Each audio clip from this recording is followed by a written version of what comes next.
la blanda arena que lame el mar, su pequeña huella no vuelve más.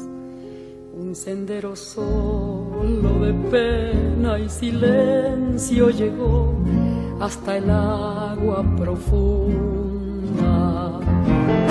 Un sendero solo de penas mudas llegó hasta la espuma. Sabe Dios qué angustia te acompañó, qué dolores viejos cayó tu voz, para recostarte arrullada en el canto de las caracolas marinas. La canción que canta en el fondo oscuro del mar, la caracola. Te vas, Alfonsina, con tu soledad. ¿Qué poemas nuevos fuiste a buscar? Una voz antigua de bien.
Sesma, septiembre de 1955.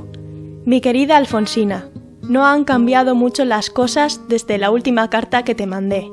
Los chicos están bien y se acuerdan mucho de ti. Desde que murió su madre, que en paz descanse, echan de menos ese cariño que yo no sé darles y que encontraron en parte en tu persona. Pero se quedaron algo tristes cuando te fuiste. Bien sabes que nos acordamos mucho de ti.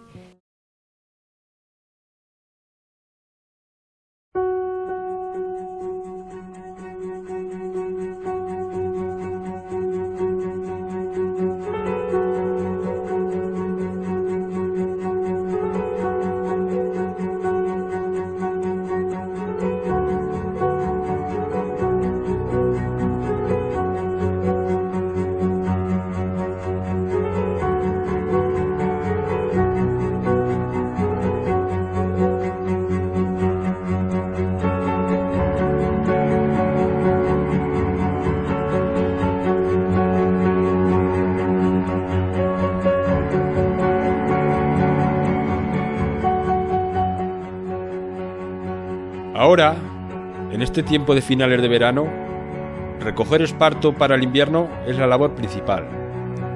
De madrugada, antes de ir a trabajar para el amo, nos vamos a por el esparto. No creas que hay mucho. Lo cierto es que en Sesma hay muy poco. Así que tenemos que ir a los pueblos de alrededor, a lo de Lerín, a lo de Di Castillo, a bien de hacer unos buenos gavejones. Y a veces el guarda de esos pueblos nos hace correr, porque no tenemos permiso para arrancarlo allí.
El esparto. Pues el esparto es una planta silvestre de la familia gramíneas que sale en terrenos secos.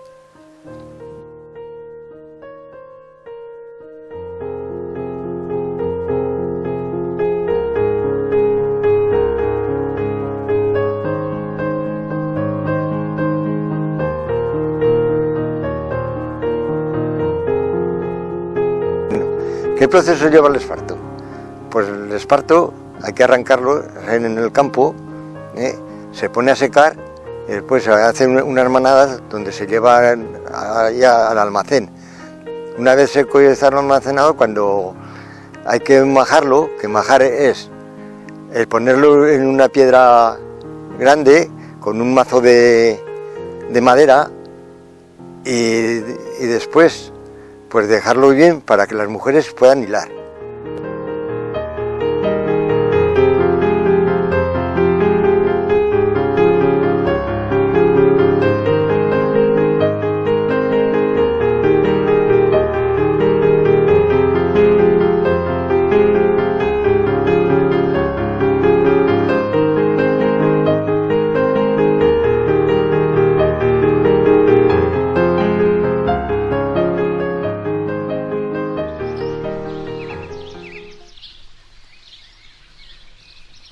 Hay semanas que para aprovechar que estamos muy lejos de Sesma, tenemos que quedarnos a dormir por ahí. Hay noches que al raso, otras, si hay suerte, nos metemos en algún corral, echamos la manta, cenamos algo y así esperamos que pase la noche.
Los sindicatos obreros católicos en Navarra surgieron para contrarrestar un poco el poder y la evolución que habían tenido los sindicatos de clase. Entonces, en las zonas rurales predominaba principalmente la CNT y en las zonas de obreros industriales predominaba más la UGT. Entonces, a partir de la Rerum Novarum de León XIII, se intentó armonizar un poco el movimiento y las inquietudes obreras con el catolicismo. A partir de principios de la década de 1900, hacia 1910, por ahí, surgió un movimiento impulsado por el arzobispado que tuvo su repercusión en toda Navarra. Así fueron surgiendo una serie de organismos patrocinados, digamos, por la Iglesia, como sindicatos obreros, como cooperativas de consumo, como cajas rurales, que iremos analizando un poco lo que pasó con ellas y cómo se fundaron en Sesma.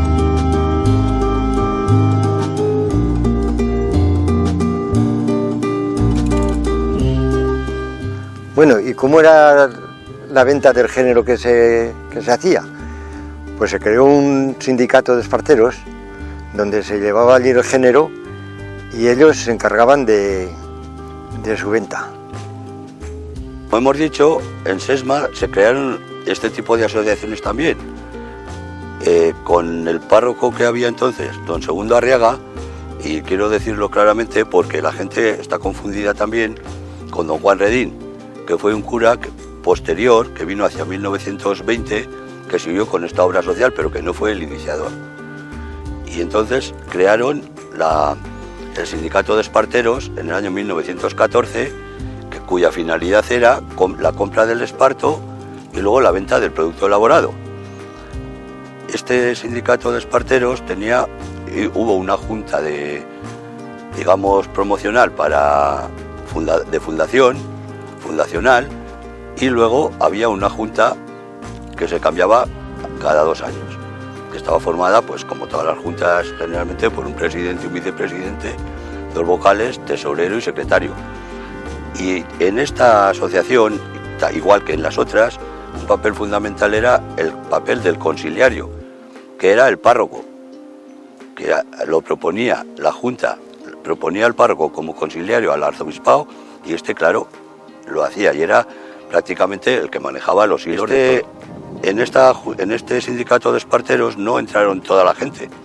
Hubo gente que se quedaba al margen de entrar en el sindicato porque o bien pensaban que iban a ganar más dinero haciéndolo por su cuenta, o también pensaban pues, que sus ideas no eran como las que dirigía el sindicato, y entonces pues no les interesaba entrar. Entonces el sindicato lo que hacía era preparar el esparto, por ejemplo, para los que no podían hacer, porque normalmente los hombres hacían el esparto casi todos para el año, y los que no podían hacerlo, pues se encargaba el sindicato de traerles esparto, que solía contratar a unos obreros, los mandaban, normalmente subían de las Bardenas, de Tauste y los pueblos de alrededor.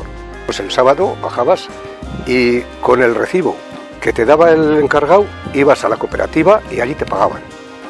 Te pagaban lo que valdría el trabajo que habías hecho. Y así nos íbamos remediando los pobres, en una palabra. El sindicato se componía de la junta directiva y los socios, que por un dato curioso, que en 1938 estábamos 225 socios y en 1960 estábamos 404 socios. Y ya en esta década, a últimos de esta década de los 60, al venir los adelantos de la agricultura, desaparecer las caballerías, llegó los espárragos y ya desapareció el esparto. Ya no se ganaba más en otros sitios que trabajando al esparto. Seguidamente, la Caja Rural se fundó en 1916, con un sistema muy parecido al que se fundó el sindicato de esparteros. La Caja Rural también tenía un fin muy importante, que era el repartir el abono entre los agricultores, más bien medios, pobres. Y posteriormente creó su propia maquinaria, un tractor oruga y una serie de cosas que lo hemos visto, pues los que somos un poco mayores como yo, los hemos visto funcionando. Y también funcionaba como caja de ahorros. Y luego también se creó el Círculo Católico Recreativo, que era un círculo de obreros, Círculo Católico de Obreros, cuya finalidad era el entretenimiento. Finalidad fundamental era el entretenimiento, de juegos de cartas y tal. De vez en cuando se hacían reuniones tocando el piano a alguna gente, había un piano que era propiedad del círculo, se hacían obras de teatro por la gente joven del pueblo, pero principalmente era para jugar a las cartas y entretenerse, en el tiempo, pues principalmente en el tiempo malo.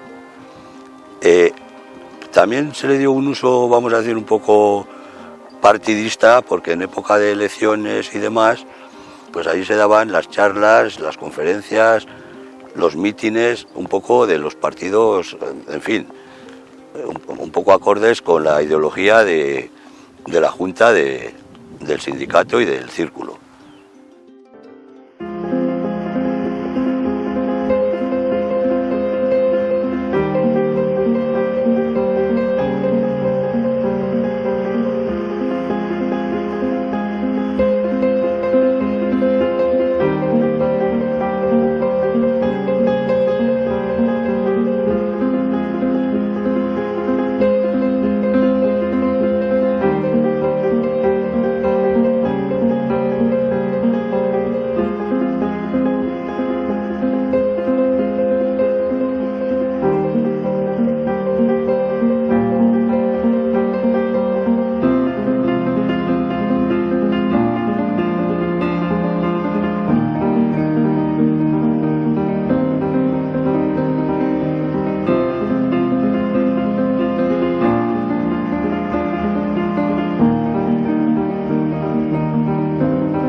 a hilar a los 8 años más o menos.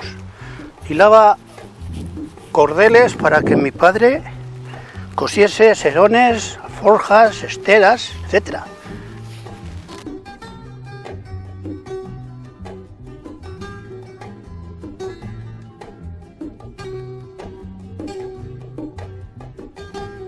Cuando estábamos haciendo esparto, como aquí en término de Sesma no había, éramos jóvenes y nos fuimos a hacer esparto a lo de Lerín. Estábamos varios chicos y yo, que era un poquitín mayor que ellos, y allí había un pajo muy bueno de esparto. Y estábamos atentos allí haciendo el esparto y veo que corren los chicos, levanto la cabeza y veo que viene el guarda. Bueno, yo me quedé solo. Viene el guarda y me dice, a ver qué hacía. Pues haciendo esparto. Pues no sabes que este término aquí no se puede hacer. Sí, pero en el término de Sesma no hay. Le dije, oh. Y dice, pues lo voy a denunciar. Pues haga lo que quiera, me denuncia si quiere. Dice, a ver, ¿cómo te llamas? Bueno, yo tenía un nombre, pues si me lo pedían, que no había en el pueblo, le dije José María Gastián. Me se queda mirando y me dice, José María Gastián. Y me dice, ¿qué hace tu abuelo Sebastián? ¿Está bien? Bueno, me dejó de piedra. O sea que conocía a mi abuelo y por la cara me conoció a mí. Aunque nada, me dejó el esparto que me lo llevase y a casa con él. Otra vez, en el término de Di Castillo, terminamos ya de hacer el esparto, lo llevaba yo al hombro y detrás de mí hubo un ruido, miro y era el guarda. Arrojo el esparto, echo a correr la ropa que estaba en el término de Sesma. Allá estaba mi padre, ya que estaba preparando ya para ir a casa, pero que el guarda venía a lo de Sesma y vino. Y dice, os voy a denunciar. Coño, mi padre, ¿cómo nos va a denunciar? Mejor sería por unas zapatillas. ¿A qué zapatillas llevo? Y el guarda dice, sí, poco se conoce, que en Sesma, en todas las casas tenéis a radio, y en Di Castillo no. Aunque bueno, nos dejó marchar también, sin denunciarnos a casa. Bueno, pues en la escuela teníamos un maestro que no enseñaba absolutamente nada. Llevaba otros negocios del pueblo y estábamos desatendidos. Y tuve la suerte yo de pasar había 3 escuelas, 3 clases. Y pasé siempre de la primera a la segunda con él y a la tercera con él. Y me quedé siempre con él.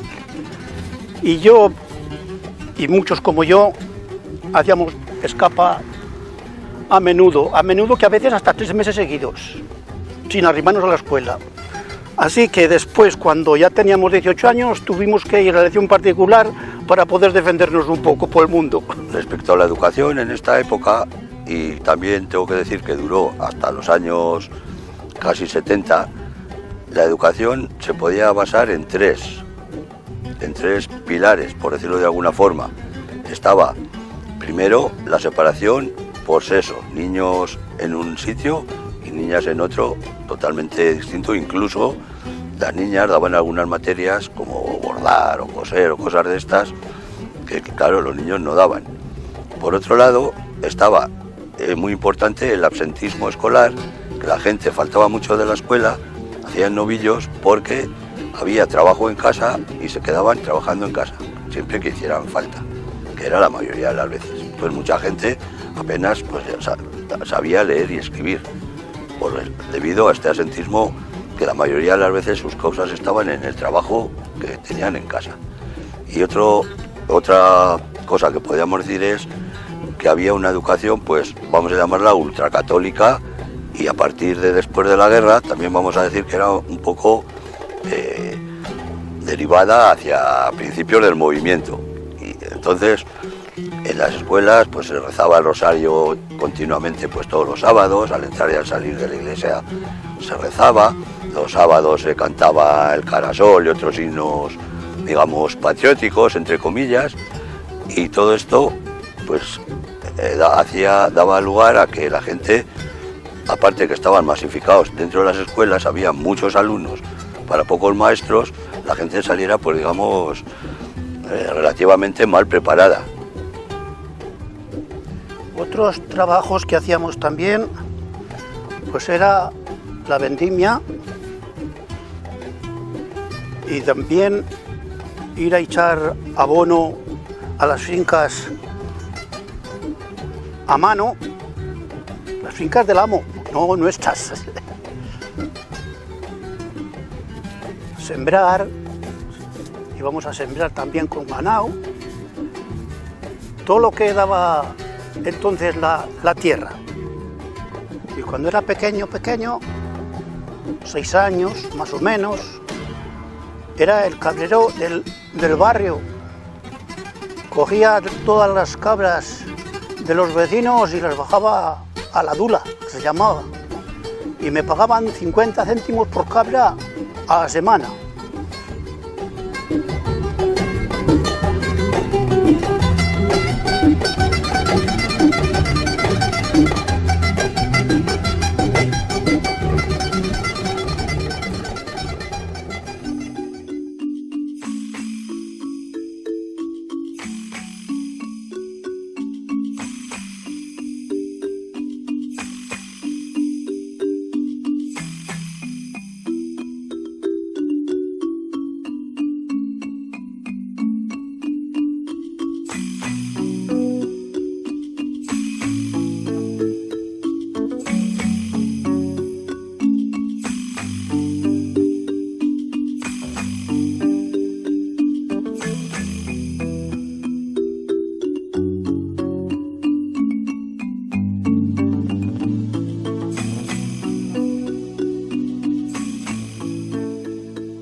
Pues mira, ahora estoy preparando una estera que sirven en los portales, se solían poner para los pies, para limpiar los pies cuando llueve y esto, y también le solían poner en las albardas de las caballerías, encima de la albarda, ponían también las esteras, eso, y estas son de muchas medidas. Por ejemplo, en una casa que tiene un pasillo largo y de eso, pues te daban la medida de 10 metros o 5 metros o 1 metro, y entonces las hacías según la medida que te daban.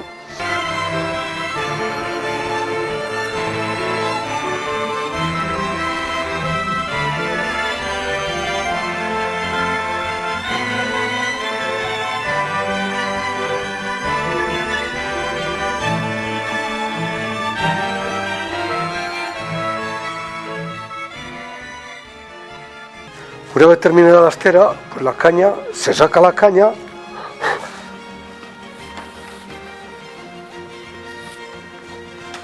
y abre solita.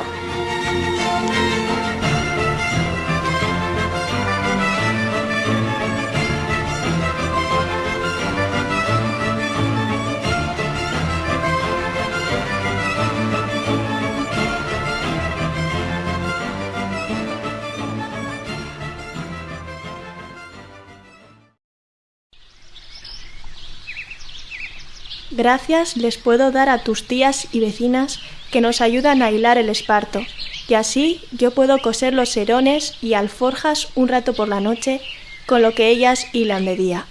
Por cierto, que tu tío aún sigue picando y socavando la cueva. Viene de trabajar a jornal todo el día y aún encuentra tiempo para picar y sacar tierra un rato más. Ellos están bien, aunque la cueva este último invierno se pasó bastante con tantas lluvias que cayeron.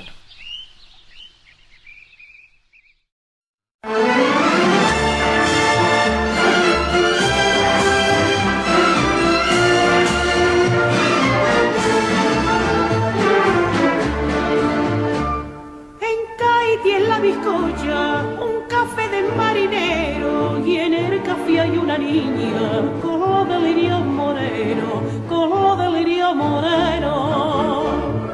Lirio la llaman por nombre, y ese nombre bien le está, por un cariño, tiene las ojeras moradas, y manteca y armería, con borronca de aguardiente cantan las marinerías. La lirio tiene una pena la lirio, y se le han puesto las sienes moraditas de martirio. Se dice si es por un hombre, se dice que si es por dos, pero la verdad del cuento, ay, sello de los tormentos, la sabe la lirio y Dios a la marmaera y a la Virgen Sirio y Paduquitas, madre de mi hermana, Paduquitas.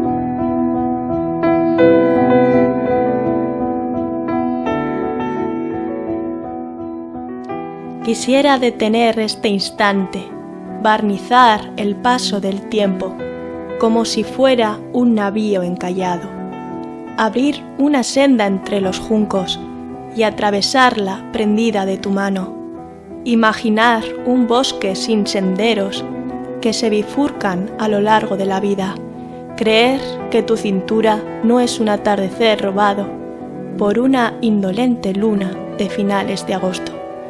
El camino desciende vertiginoso, mientras la luz ignora el blanco de los juncos y las piedras que irrumpen bajo los surcos labrados por las tormentas. Ahora descender, volver a la realidad, a la aspereza sutil de la ortiga que pugna con el rocío, el pequeño espacio que ocupa el insecto. Descender o volver a la realidad, lo efímero como el agua que se desliza entre las manos, el necio presente que rasga implacable el recorrido de la esfera. Pero nos quedará la magia que permanece para siempre.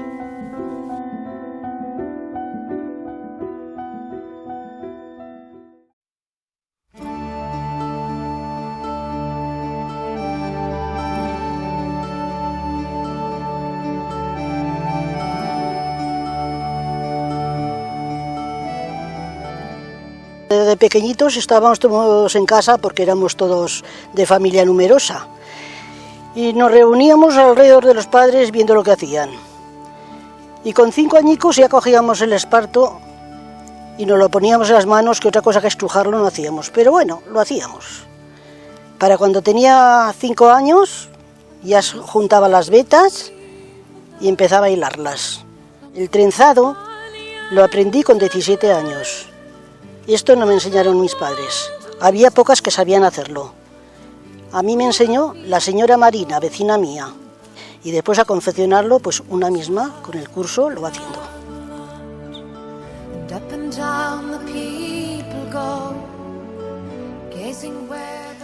Pues en aquellos años teníamos unas parcelas que nos daban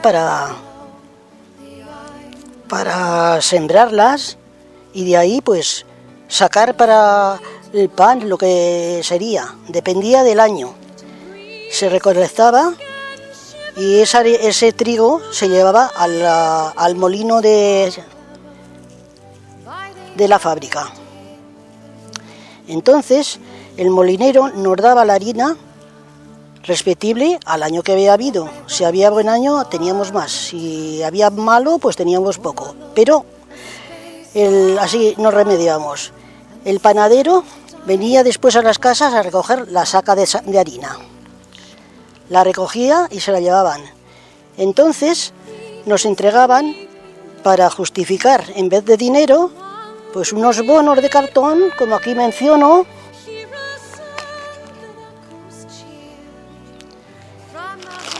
y unas varas de pan, de palo. Por cuando bajábamos a por el pan con el bolso, nos cortaba de cada kilo un pico, 2, 3, lo que llevaras. Antiguamente, como no había agua, había que buscar la forma de traerla. En la balsa de medio y la de Esparteta, allá con caballerías, ponían unas anganillas con los cántaros y las llenaban y a casa con ellas. Las que no tenían esa probabilidad de caballerías, pues también había 3 familias del pueblo que se dedicaban a traer agua con un carro, las caballerías, una cuba al río Ebro. Y esta ya la repartían en el pueblo para los que no podían ir a traer. Y las cobraban pues a tantos céntimos el cántaro. Por otra parte, cuando ya había agua en la fuente, las mujeres cogían los cántaros y se bajaban, lo llenaban en la fuente, hacían una rosca, se lo ponían en la cabeza y lo llevaban el cántaro en la cabeza. Y así, hasta que fue viniendo ya más adelante.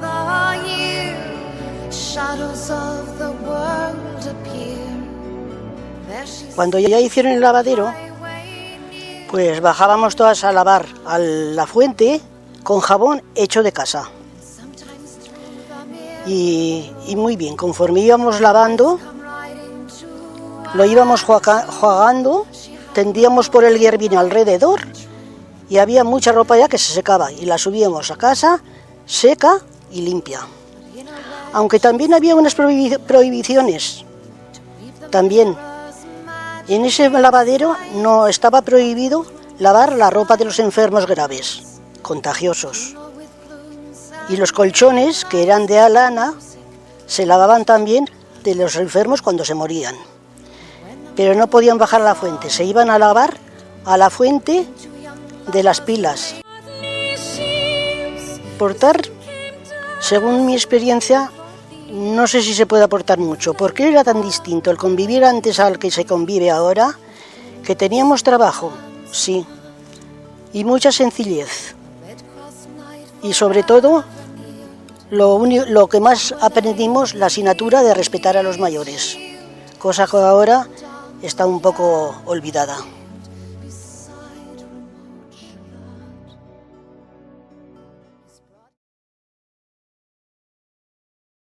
Pues como la de cualquier vecino.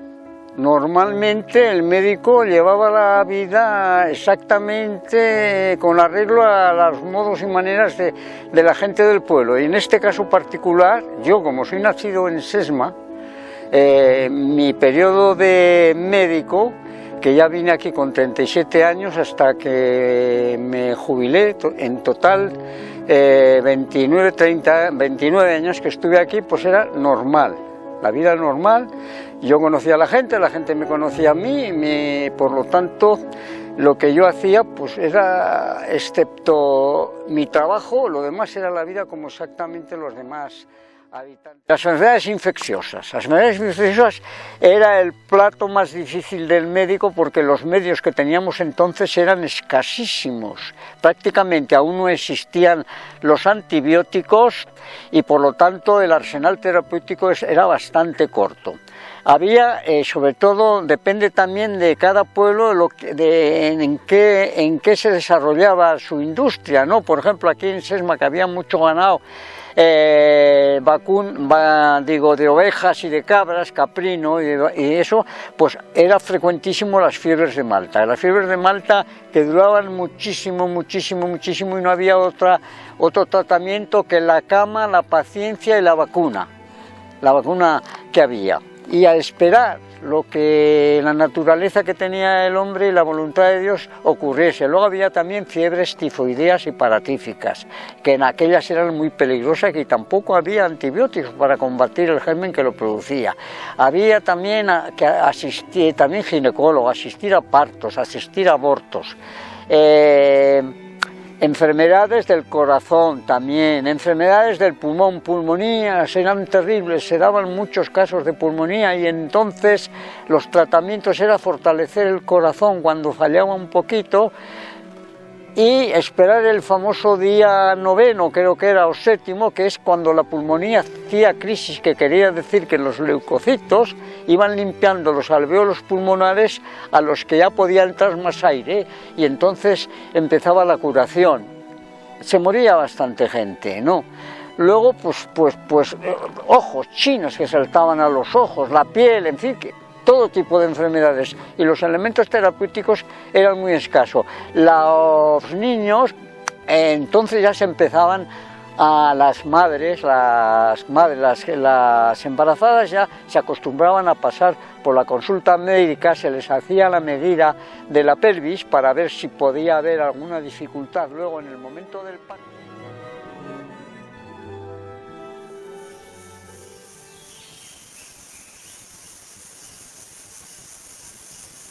Algunos ya sé que me critican por no estar dentro del sindicato, pero ellos me obligan a coser solo los serones que necesitan, y así no veo cuándo reuniré el dinero que cuestan los pasajes. Así que me subo con mis serones y alforjas y los vendo en Logroño. Y eso que los chicos también ayudan todo lo que pueden, uno de zagal y el mayor cortando pitas en la trilladora todo el verano, de sol a sol.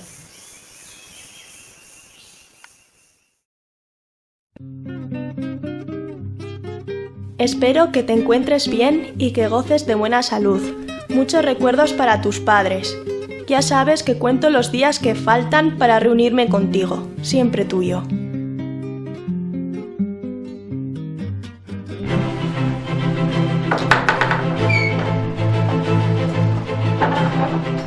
Buenos días. ¿Qué se hace por aquí? Hombre, Sesmero, buenos días. Te esperábamos la semana pasada. Deja eso por ahí.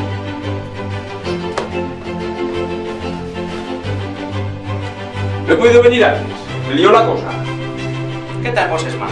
Pues ya sabes, tirando. Y soy de un género buenísimo. Ya puedes pagarlo bien, ¿eh? Bueno, ahora lo vemos.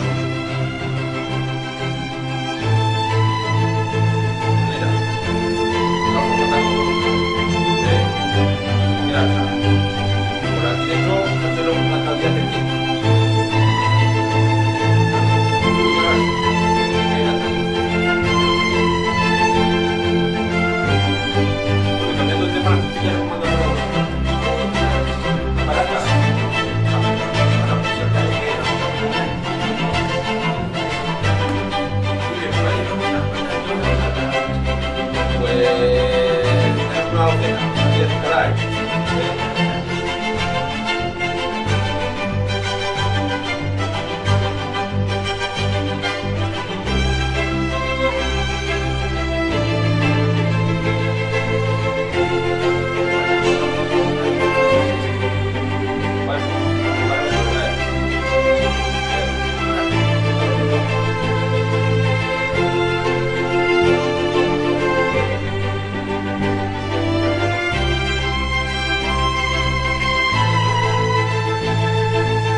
Empecé a aprender a los 6 años, a fuerza de intentarlo, que es lo que hacía todo el mundo, pues los críos lo que veíamos. Y se empezaba como jugando, y cuando se conseguía pues una soga, un cordel válido para la venta, a partir de ahí ya teníamos la tarea diaria.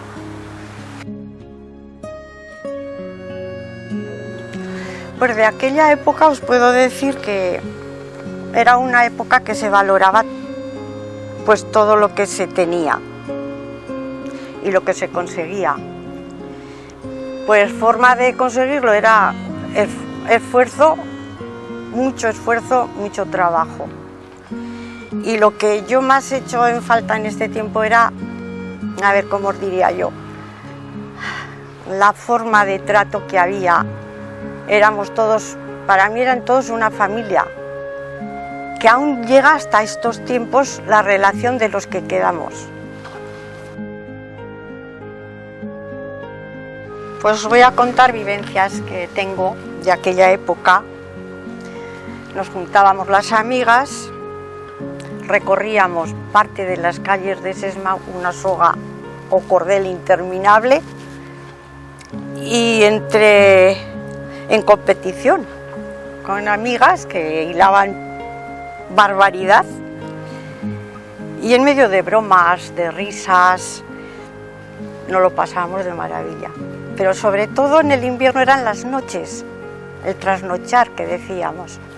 Pues nos bajábamos a la cuadra con los animales, las amigas, venían amigos, venían novios las que tenían, venían los novios, y nos lo pasábamos de maravilla. Tengo unos recuerdos de aquella época, aunque era mucho trabajar, pero los recuerdos extraordinarios.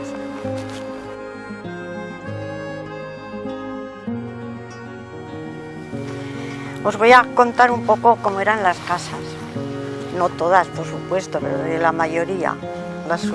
Había mejores también, pero bueno, la mayoría más o menos como la que os voy a contar.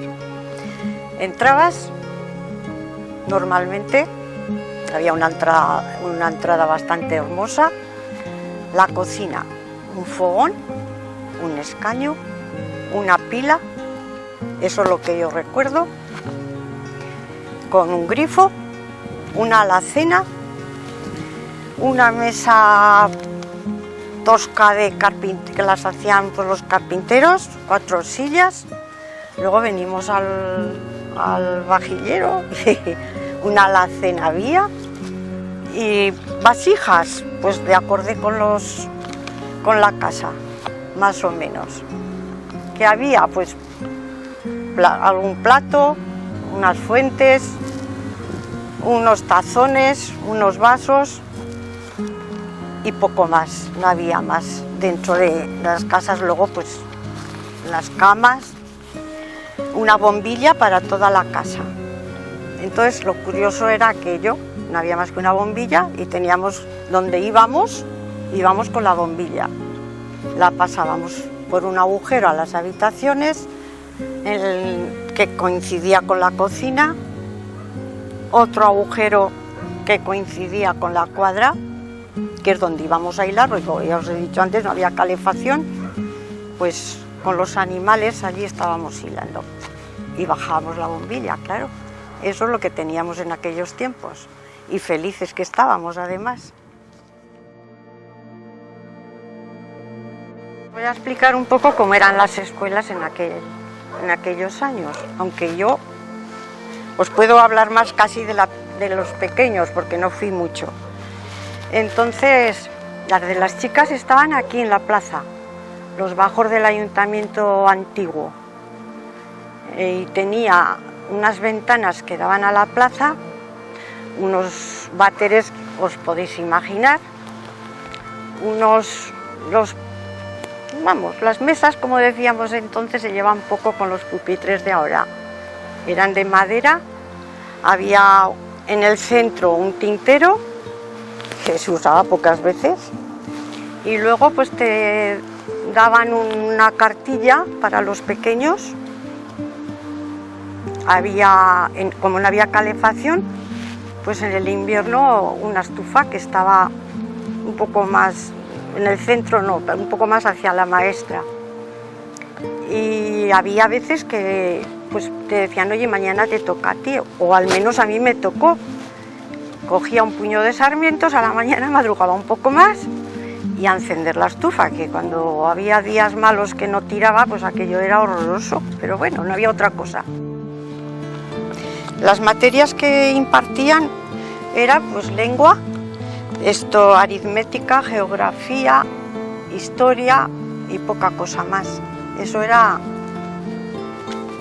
lo que había en aquellos tiempos. Después de la escuela, pues bajabas a casa y había que hacer tarea del esparto. Luego te mandaban, pues a veces de niñera. Y bueno, recados, lo que te mandaban. La asistencia era más o menos regular, pero si había trabajo en casa no se iba. Al menos yo, vamos.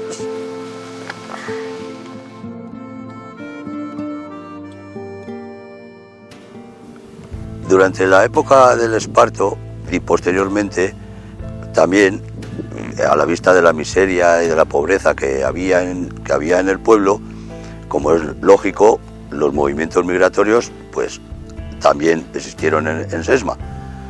¿Qué ocurría? Pues durante el año, cuando la gente no tenía trabajo en el campo, principalmente otoño e invierno, los que trabajaban en el campo por cuenta ajena, los jornaleros, solían emigrar a la montaña de Álava a coger patatas. Bastante gente iba, sobre todo gente joven, muchos solteros, y estaban allí temporadas grandes cogiendo patatas, viviendo en la casa de los dueños de las fincas. También a las obras, principalmente a Pamplona y otras zonas de Navarra, iban a las obras. Del mismo modo y de forma esporádica también solían subir a las fundiciones, Altos Hornos de Vizcaya, etcétera, y trabajan. También ya la gente emigraba para definitivamente a zonas de España.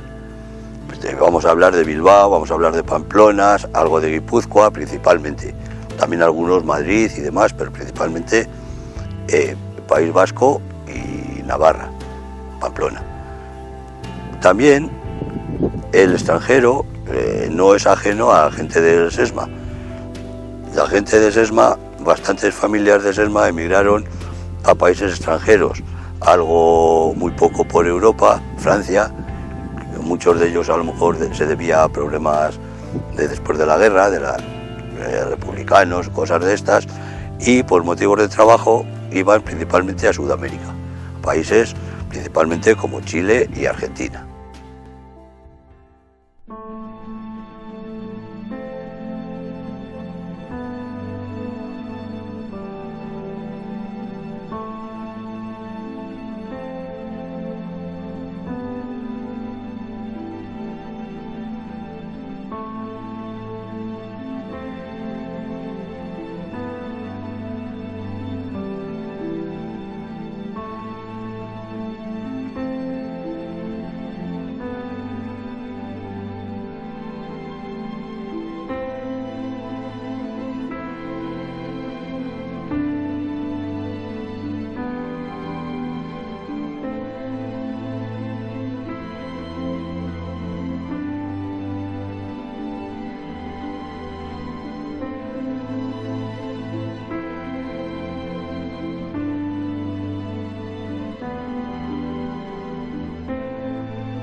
por la blanda arena que la ama más, su pequeña huella no vuelve más, y un sendero solo de pena y silencio llegó y hasta el agua profunda, y un sendero solo de pena muda llegó y hasta la puma.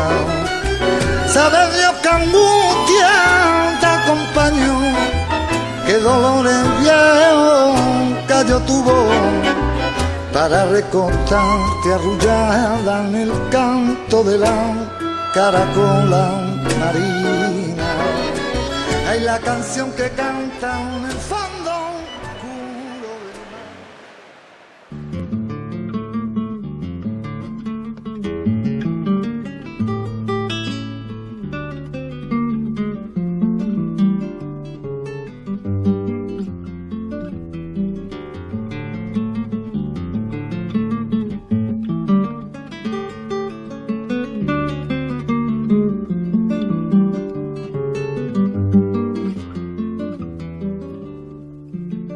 Yo tengo tantos hermanos que no los puedo contar, en el valle y la montaña, en la pampa y en el mar, cada cual con sus trabajos, con sus sueños, cada cual con la esperanza delante, con los recuerdos detrás. Yo tengo tantos hermanos que no los puedo contar.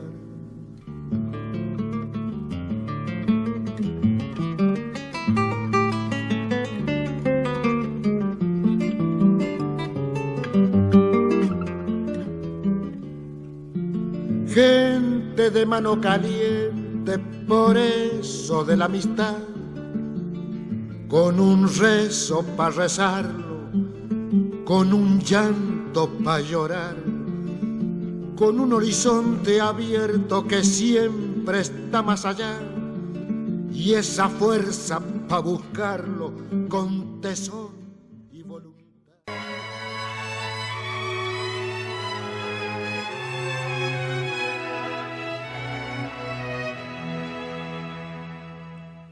Yo adivino el parpadeo de las luces que a lo lejos van marcando mi retorno. Son las mismas que alumbraron con sus pálidos reflejos hondas horas de dolor. Y aunque no quise el regreso, siempre se vuelve al primer amor.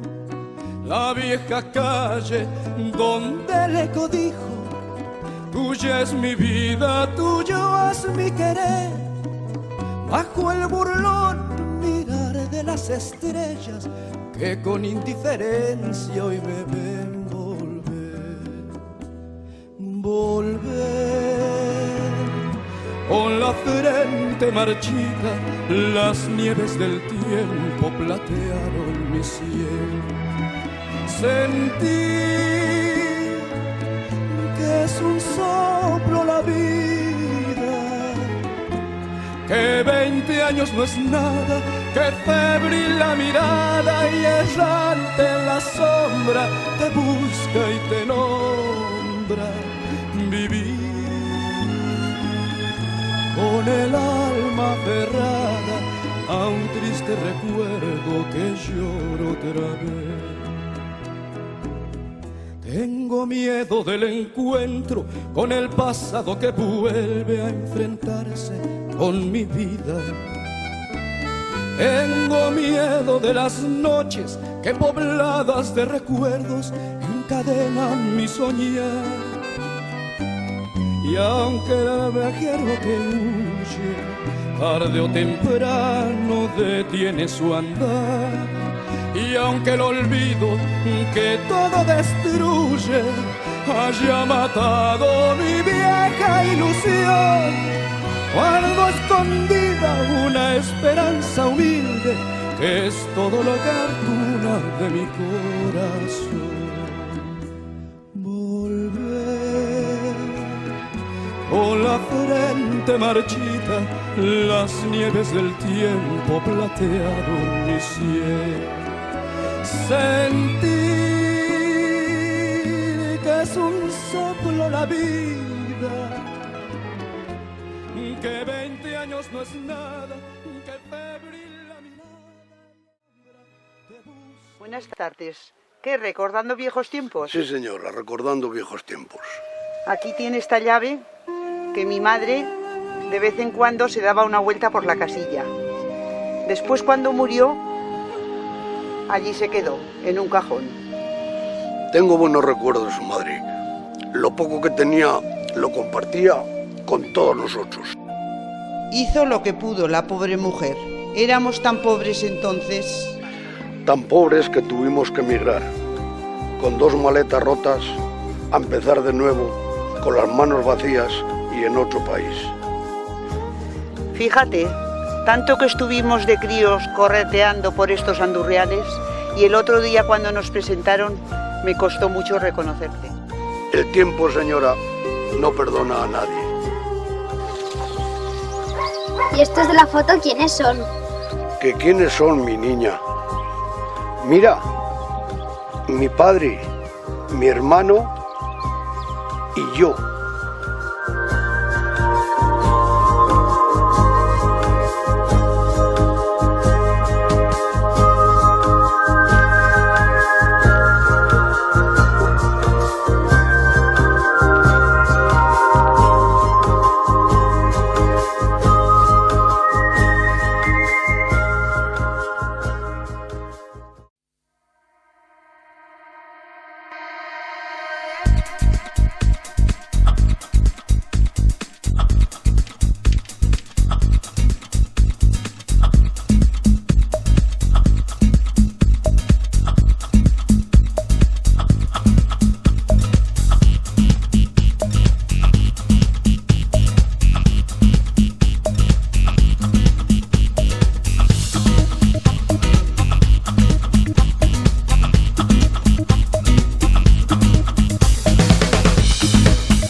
There's something there, I'm always searching, but I don't know where. There's nothing here, I'm looking for solutions to forget all my fear. There's something that I feel here, looking for solutions, looking for solutions. I was looking for